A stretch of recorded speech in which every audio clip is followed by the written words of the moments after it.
This map shows the 1815 German Confederation, with Central Europe fractured into over 30 independent states. This deliberate fragmentation kept the lands decentralized so no power could dominate, trapping smaller states between the unified borders of France and Austria. Yet by 1871, Otto von Bismarck consolidated this region into a single European superpower, doing so without provoking a unified coalition of hostile neighbors. His strategy relied on the practice of coercive diplomacy. Bismarck treated military force not as a breakdown in negotiations, but as a carefully capped, highly calibrated extension of the diplomatic process itself.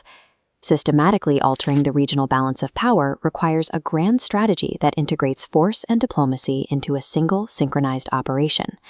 Bismarck operated on the principles of Realpolitik. This approach dictates that a state must prioritize pragmatic self-interest and calculated power dynamics over ideological consistency. Personally, Bismarck was a staunch conservative and a monarchist who despised liberalism, but he was simultaneously faced with a growing, liberal-rooted German nationalist movement that erupted during the revolutions of 1848. He realized that these popular uprisings could be stripped of their liberal goals and harnessed to fuel Prussian expansion.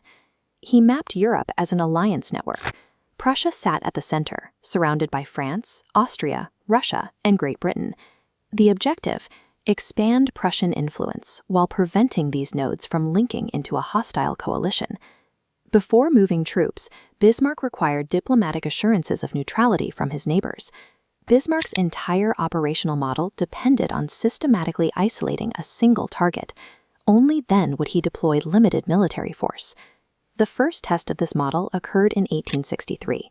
Denmark violated an established treaty, attempting to absorb the German-populated duchies of Schleswig and Holstein. Bismarck exploited this breach to establish a formal, legally recognized justification to declare war. By anchoring his aggression in a recognized cause, Bismarck ensured that Russia and France would not see a reason to intervene militarily.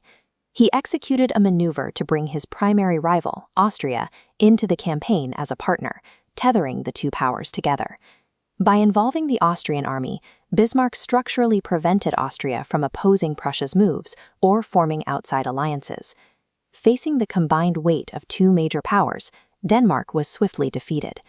In the aftermath, Bismarck intentionally engineered a shared administration of the captured duchies.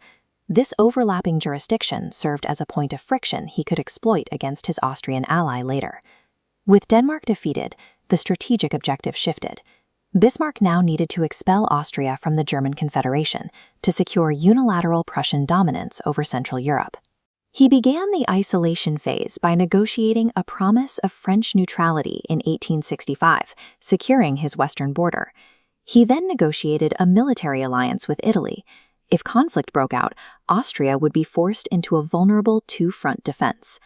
With the board set, Bismarck used the ongoing administrative friction over the Danish duchies to agitate the Austrian government until they formally broke off negotiations. Because Austria severed the diplomatic channels first, Prussia appeared to the international community as the party reacting to aggression. The resulting 7 weeks' war was decisive. The professional Prussian army crushed Austrian forces at the Battle of Sadowa. Following the victory, Bismarck imposed remarkably lenient peace terms on Austria, demanding no loss of sovereign Habsburg territory. Crushing the Austrian Empire completely would have created a permanent, destabilizing enemy on Prussia's southern border. By preserving the defeated adversary's dignity, Bismarck ensured that Austria would remain neutral in the next conflict. The final obstacle to unification was France, whose political influence prevented the integration of the southern German states into the Prussian sphere. The catalyst arrived when a Prussian Hohenzollern prince was offered the vacant Spanish throne, a move France interpreted as a threat to its southern border. The candidacy was withdrawn, but France demanded a formal apology from the Prussian king and a promise that no Hohenzollern would ever pursue the throne again. Bismarck weaponized this demand. Receiving an internal account of the meeting, he redacted the text to read as a public insult to the French state. The leaked dispatch incited French public hubris, leaving Napoleon III with little choice but to formally declare war against Prussia. Because France officially declared war, Prussia officially maintained the defensive moral high ground. This declaration triggered pre-existent defensive alliances, instantly merging the independent southern German militaries with the Prussian command. Meanwhile, the leniency shown 4 years prior paid off. Austria remained neutral, leaving France isolated and forced to fight a unified bloc alone. Without allies, the French military was dismantled, resulting in the collapse of the French political structure. Bismarck maneuvered a superior power into isolation. Provoking France to strike first provided the necessary justification to activate Prussia's defensive alliances. The culmination of this strategy occurred in 1871 in the Hall of Mirrors at Versailles. The King of Prussia was crowned German Emperor, marking the birth of the Second Reich. The strategy relied on a repeatable algorithm. Step 1. Isolate the target through pre-negotiated neutrality pacts with all adjacent neighboring powers. Step 2. Agitate the isolated target until they initiate aggression, providing a legally justified reason for war. Step 3. Achieve strictly limited military objectives. Expand power without provoking a wider intervention from other empires. Step 4.